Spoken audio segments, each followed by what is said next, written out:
नमस्कार, टुडे न्यूजमा यहाँलाई स्वागत छ। म सरु लामा। न्यूज सुरु गरौं सरकार र जसपा बीच आज पनि वार्ता हुँदै गरेको सम्बन्धी प्रसंगबाट।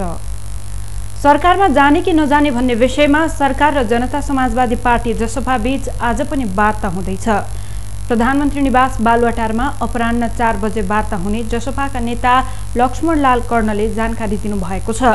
शुक्रबारको वार्ता निर्णायक हुने नेताहरूले बताएका छन्। बिहीबार प्रधानमन्त्री केपी शर्मा ओलीको सहभागितामा भएको छलफलमा शुक्रबार कार्यदल स्तरमा निर्णायक छलफल गर्ने भनिएको थियो। त्यसैले यो वार्तालाई चासोका साथ हेरिएको छ। जसपा नेता कर्णका अनुसार प्रधानमन्त्री ओलीले जसपाले राखेको मागहरूमा सरकार सकारात्मक भएको बताएका थिए। सोही आधारमा शुक्रबारको वार्ता टुङ्गोमा पुग्ने अपेक्षा गरिएको उहाँले बताउनु भएको छ। जसपाले निलम्बित सांसद टिकापुर घटनामा दोषी ठहर रहेका रेशम चौधरीको मुद्दा फिर्ता र रिहाई तथा मधेस आन्दोलनका मुद्दा फिर्ता, संविधान संशोधन लगायतको शर्त राख्दै आइरहेको छ। आफ्नो माग सम्बोधनका लागि जसपाले कर्ण र सर्वेन्द्रनाथ शुक्ल सदस्य रहेको कार्यदल गठन गरेको छ।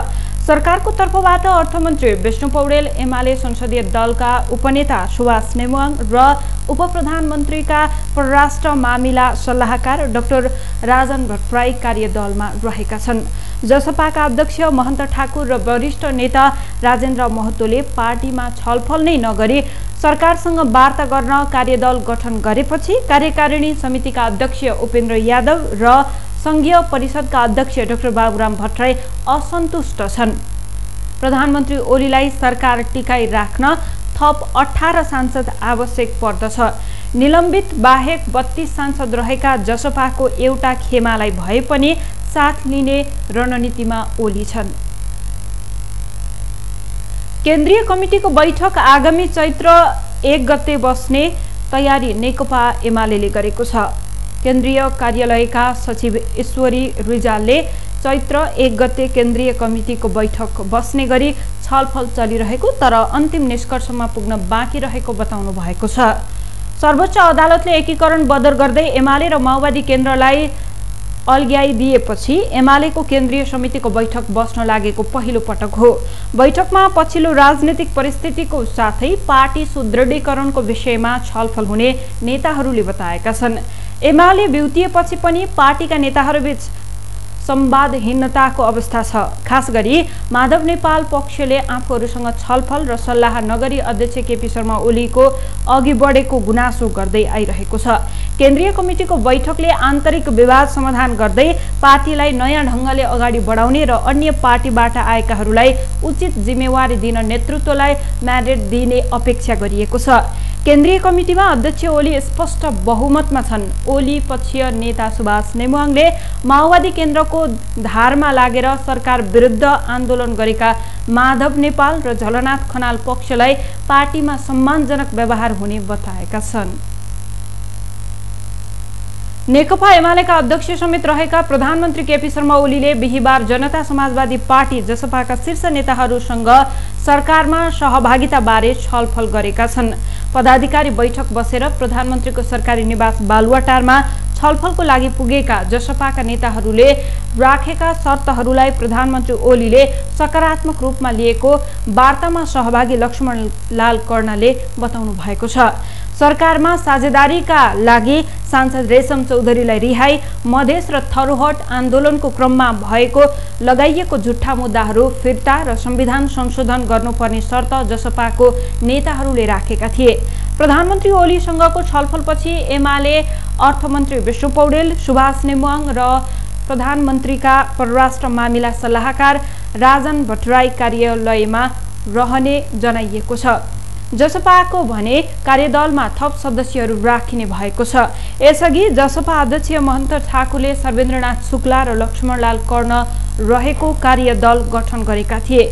गोप्य रूपमा प्रधानमन्त्रीसँग छलफल गरी कार्यदल बनाउने ठाकुरको संसदीय दलको बैठकमा चर्को आलोचना भएपछि त्यसमा सदस्य थपिने सहमति भएको छ। नेकपा एमालेको प्रतिनिधि सभामा 120 जना सदस्य रहेका छन्। सरकारका लागि 138 जना चाहिन्छ। जसपाको 32 जना सांसद रहेका छन्। त्यसको समर्थनले ओली सरकारलाई अनुकूल बहुमत पुग्नेछ। तर प्रधानमन्त्री ओली र जसपाका शीर्ष नेताहरूसँग भएको छलफलबारे माधव कुमार नेपाल, झलनाथ खनाल लगायतका नेताहरूलाई कुनै जानकारी दिएनन्। पार्टीमा पेलेर जान खोजे वैकल्पिक निर्णय लिन सक्ने चेतावनी माधव कुमार नेपालले दिएका छन्। जसपासँग ओलीले सत्ता साझेदारी गरे पनि नेपाल खनाल समूहले सहयोग नगरे सरकार ढल्ने निश्चित रहेको छ। जसपाका नेताहरूले सरकारमा जान हतार गरेर संविधान संशोधन प्रति प्रधानमन्त्री सकारात्मक रहेका बताइए पनि संशोधनका लागि चाहिने 2/3 बहुमत एमाले र जसपासित छैन। तत्कालीन समाजवादी पार्टीलाई सरकारमा सहभागी गराउन प्रधानमन्त्री ओलीले गरेको 2 बुँदे सहमति कार्यान्वयन गरेनन्। संविधान संशोधनको विषयमा आवाज उठाउँदा अपमानपूर्ण ढंगले समाजवादीका नेता उपेन्द्र यादवलाई सरकारबाट ओलीले निकालेका थिए। ओलीसँग सहकार्य गर्ने पक्षमा अझै पनि यादव तयार छैनन्। तर 34 सदस्यीय दलको 22 जना सांसद ओलीको पक्षमा देखिएका छन्। गत महिनासम्म सडकमा ओली विरुद्ध चर्को भाषण गर्ने नेताहरू सरकारमा जान खुट्टा उचालेका छन्। तर यति महत्त्वपूर्ण विषयमा छलफल गर्दा समेत पार्टी कमिटी र नेताहरूसँग कुनै छलफल नगरेको भन्दै नेताहरूले असन्तुष्ट जनाएका हुन्। माधव समूहले सर्वोच्चको फैसलापछि पार्टी बैठक बोलाउन माग गर्दै आए पनि ओलीले बेवास्ता गर्दै आइरहेका छन्।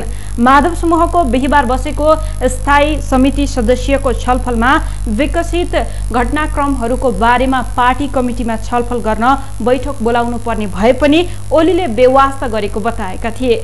प्रधानमन्त्री ओली सहित एमाले नेताहरू सुभाष चन्द्र नेङमाङ, विष्णु पौडेल, प्रदीप ग्यावाली, शंकर पोखरेल, राजन भट्टराई छलफलमा सहभागी भएका थिए। त्यसैगरी जसपाका तर्फबाट नेताहरू महन्त ठाकुर, उपेन्द्र यादव, अशोक कुमार राई, राजेन्द्र महतो, लक्ष्मण लाल कर्ण सहभागी भएका थिए।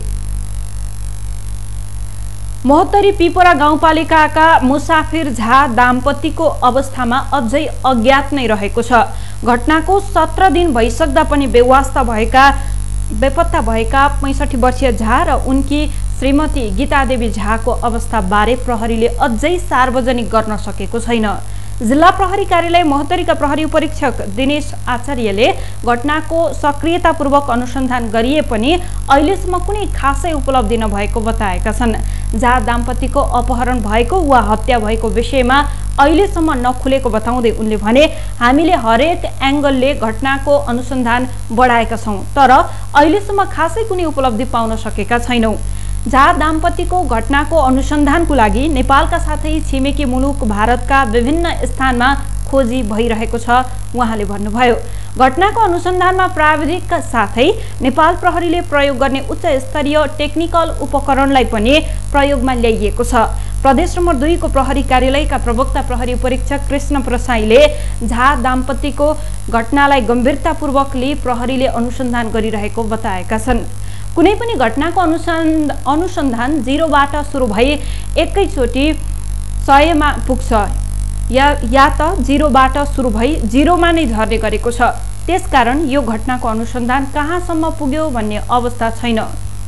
यसैबीच 2 सप्ताहभन्दा बढी दिनदेखि बेपत्ता भएका झा दाम्पतिको अवस्था तत्काल सार्वजनिक गर्नुपर्ने माग गर्दै जनकपुरमा बुधबारदेखि रिले अनसन सुरु भएको छ। घटनाको यतिको दिन बितिसक्दा पनि झा दाम्पतिको अवस्था अझै अज्ञात हुनुले प्रहरी प्रशासनको लाचारी प्रष्ट देखिएको उनीहरूको भनाइ छ। युवा नेता दीपक कुमार झा, दिनेश पूर्वे, शिक्षक अरविन्द यादव, कांग्रेस नेता ललन चौधरी लगायतले रिले अनसन थालेका हुन्। फागुन 10 गते राति घरबाटै दुवैजना बेपत्ता पारिएको हो। धनुषा जिल्लाको सखुवा महेन्द्रनगरमा अवस्थित छिरेश्वर डिस्टिलरीका सञ्चालकको हत्या गरेका सालो धरौटीमा रिहा भएको छ। डिस्टिलरीको शेयर विवादमा भिनाजुलाई हत्या गरेको आरोपमा पक्राउ परेका सालो बुधबार जिल्ला अदालतबाट धरौटीमा रिहा भएको हो। न्यायाधीश केशव घिमिरेको इजलासले खातीलाई 1 लाख धरौटीमा छोड्ने आदेश दिएको हो। धरौटीमा भएको खातीको रिहाई अहिले चर्चामा आइरहेको छ।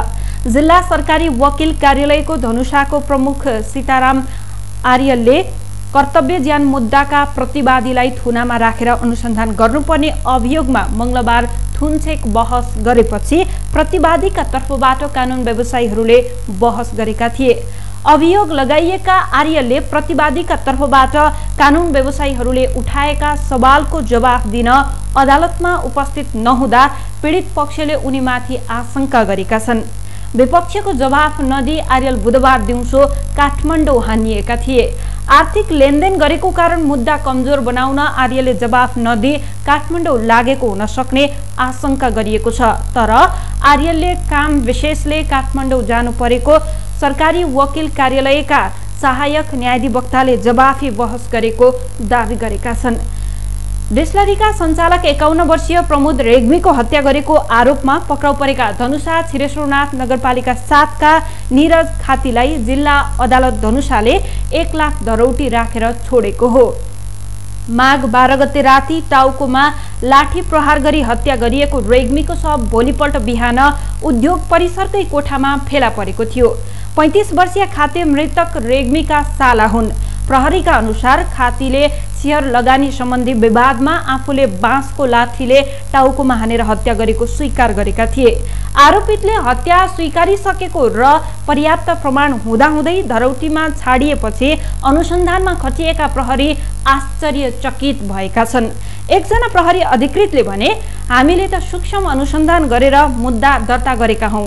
कसरी धरौटीमा छाड्ने आदेश आएको हो थाहा भएन। तर कानून व्यवसायीहरू आरोपितले प्रहरी समक्ष हत्या स्वीकार गर्दैमा अदालतले मान्न नसक्ने बताउँदै आइरहेका छन्। अपराध गरेको प्रहरीमा स्वीकार गरेको छ भने पनि त्यसैको आधारमा अदालतले दोषी ठहर गरी सजाय नदिन सक्ने कानून व्यवसायीहरूको तर्क छ। बेला बखतमा अदालतको फैसला चर्चामा आउने गरेको छ। तर कतिपय बेला चर्चामा आए जस्तो विषयवस्तु नरहेको कानून व्यवसायीहरूको कथन छ। जिल्ला अदालतमा धनुषाको बहुचर्चित हत्या सम्बन्धी मुद्दाको अभियुक्तहरूको फैसला हुने समय नजिकिन थालिएको छ। अभियुक्तका निकटवर्तीहरूले अदालतबाट सहजै छुट्ने चर्चा चोकहरूमा गर्न थालेका छन्। बिहान बेलुका चर्चा हुने यस्ता विषयले फैसलाप्रति प्रश्न उठाउने गरेको छ। अदालतले फैसला दिनु अगावै अभियुक्तको पक्षले छुट्ने भन्ने र त्यो छुटी पनि हाल्ने आशंका हुन थालेको छ। तर कानून व्यवसायीहरूले भने बजारमा चर्चा भएको आधारमा अदालतको फैसला प्रभावित हुँदैन। छिरेश्वर नगरमा भएको हत्याका मुख्य अभियुक्त 1 लाख दरौटीमा रिहा भएपछि त्यसले व्यापक चर्चा पाएको छ। उखुको भुक्तानीमा झन्झटिलो हुँदा उखु खेती प्रतिको आकर्षण घट्दै गइरहेको छ। नगदे बालीको रूपमा लिएको उखुको भुक्तानी पाउन वर्षे नै आन्दोलन गर्नुपर्दा उखु खेतीको आकर्षण घटेको हो। किसानको आकर्षण घट्दा चिनी उद्योगलाई लक्ष्य अनुसारको उखु पुग्न अपुग भएको छ। उद्योगबाटै उखुको भुक्तानी वर्षौंसम्म नगरिने अनि सरकारी अनुदान पाउन पनि वर्ष दिनभन्दा बढी कुर्नुपर्ने लगायतको झन्झटिलो बेहोर्नुपर्ने भएपछि किसानले पछिल्लो समय उखु खेती छाड्दै गइरहेका छन्, जसका कारण चिनी उद्योगहरूको लक्ष्य अनुसारको उखु क्रसिङ हुन सकेको छैन। इन्दु शङ्करले केही वर्ष अगाडि मात्र 40 लाख क्विन्टलको हाराहारीमा उखु क्रसिङ गरेको थियो। तर चालु सिजनमा 25 लाख क्विन्टल उखु क्रसिङ गर्न लक्ष्य लिए पनि लक्ष्य पूरा हुन सकेन।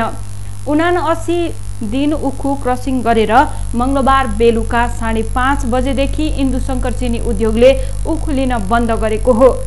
सर्लाहीको हरिवन स्थित इन्दु शङ्कर चिनीले चालु सिजनमा 22,16,000 क्विन्टल उखु क्रसिङ गरेको उद्योगका उखु प्रबन्धक योग नारायण रजकले बताउनु भएको छ। पुस 6 गतेदेखि सञ्चालनमा आएको उद्योगले 25 लाख क्विन्टल उखु क्रसिङ गर्ने लक्ष्य लिए पनि लक्ष्य अनुसारको उखु पेल्न नसकिएको उहाँले बताउनु भएको छ। अन्य चिनी उद्योगले भुक्तानीमा किसानहरूलाई लामो समयसम्म हैरानी दिइरहे पनि इन्दु शङ्करले भने निरन्तर भुक्तानी गरिरहेको उखु प्रबन्धक रजकले दावी गर्नु भएको छ। उद्योगले जारी सिजनमै 75 करोड रुपैयाँ भुक्तानी गरिसकेको र बाँकी रहेको भुक्तानीका लागि पनि तालिका प्रकाशित गरिसकिएको उखु प्रबन्धक रजकले जानकारी दिनुभएको छ। बरपुरमा बाँके खोलाबाट प्रहरीकै संरक्षणमा अवैध ढंगले गिटी बालुवा तस्करी गर्ने जेसीबी र ट्रिपरलाई कारबाही गरिएको छ। नदी उत्खनन ठेक्का लिएका ठेकेदारले रातिको समयमा उत्खनन गरेर निकासी गर्ने 3वटा टिपर र 2वटा जेसीबीलाई नियन्त्रणमा लिएका छन्। बुझिएपछि दण्ड जरिवाना गरेर छाडिएको हो। फागुन 17 गते ठेकेदारले नै पक्राउ गरेर प्रहरी चौकी श्रीनगरमा बुझाएका 3वटा टिपर र 2वटा जेसीबीलाई जरिवाना दिएको हो। नगरपालिकाको कार्यालयको जिम्मा लगाइएको जेसीबीलाई 15,000 को दरले, टिपरलाई ईश्वरपुर नगरपालिकाको कार्यालयले 10,000 को दरले दण्ड जरिवाना गरेर छाडेको हो। अवैध ढंगले उत्खनन गर्दा बनेको खाल्डो पुर्नका लागि यतिका दिनसम्म जेसीबी र टिपरलाई नियन्त्रणमा राखेर खाल्डो पुरेपछि मात्रै आगामी दिनमा यस्तो गतिविधि नदोहोर्याउने शर्तमा छाडिएको ईश्वरपुर नगर प्रमुख मनोज बकोटाले बताउनु भएको छ। नगरपालिकाको जनप्रतिनिधि र प्रहरीकै संरक्षणमा बाँके नदीमा अवैध उत्खनन भइरहेको छ। उत्खननका लागि नदी ठेक्का लगाएको नगरपालिकाले अनुगमन समेत गरेको छैन। उत्खनन भएको परिमाणको स्टक तथ्याङ्क समेत नगरपालिकासँग उपलब्ध छैन। नदीमा बालुवा उत्खनन गरेर राजस्व नबुझाएपछि ठेकेदारले नै बाँके नदीमा रातिको समयमा उत्खनन गर्न प्रयोग भएका 3वटा टिपर र 2वटा जेसीबी नियन्त्रणमा लिएका थिए। सर्लाहीमा बाँके सहितको फुलजोर, कालिन्जोर, लखनदेही र बागमती खोलामा मापदण्ड विपरीत अत्याधिक मात्रामा दोहन भइरहेको छ। पूर्व पश्चिम राजमार्गबाट प्रष्ट देखिने गरी जथाभावी उत्खनन भइरहेको छ। ठेक्का लगाएका ठाउँहरूमा समेत स्थानीय तहहरूले व्यवस्था गर्दा दुर्घटना निम्तिने गरी अत्यन्त ठूला खाल्डो पारेर गिटी बालुवा निकाल्ने काम भइरहेको छ। महोत्तरी सर्लाही सिमाना बाँके नदीमा राजनीति संरक्षणमा सागरनाथ वन क्षेत्रमा अवैध उत्खनन फस्टाएको हो। अवैध नदी उत्खनन गर्ने गिरोहबाट महोत्तरी र सर्लाहीका प्रहरी प्रमुख, इलाका प्रहरी प्रमुख, प्रहरी चौकीका इन्चार्ज, नगर प्रमुख र दलका नेताले मासिक रूपमा रकम बुझ्दै आइरहेका छन्। नेपाली बजारमा आज सुनको मूल्य घटेको छ। बुधबारको तुलनामा बिहीबार सुनको मूल्य केही बढे पनि शुक्रबार पुनः घटेको हो। नेपाल सुनचाँदी व्यवसायी महासंघका अनुसार शुक्रबार छापावाला सुनको मूल्य तोलामा 86,200 रुपैयाँमा कारोबार भएको हो। यसअघि बिहीबार सुनको मूल्य तोलामा 86,800 र बुधबार 86,200 नै रुपैयाँ रहेको थियो। यस्तै शुक्रबार तेजाबी सुन तोलामा 85,750 रुपैयाँमा कारोबार भएको छ। यसैबीच शुक्रबार चाँदीको मूल्य पनि घटेर तोलामा 1,270 रुपैयाँमा कारोबार भएको छ। यसअघि बिहीबार चाँदीको मूल्य तोलामा 1,285 रुपैयाँ रहेको थियो। अब अन्तर्राष्ट्रिय प्रसङ्ग।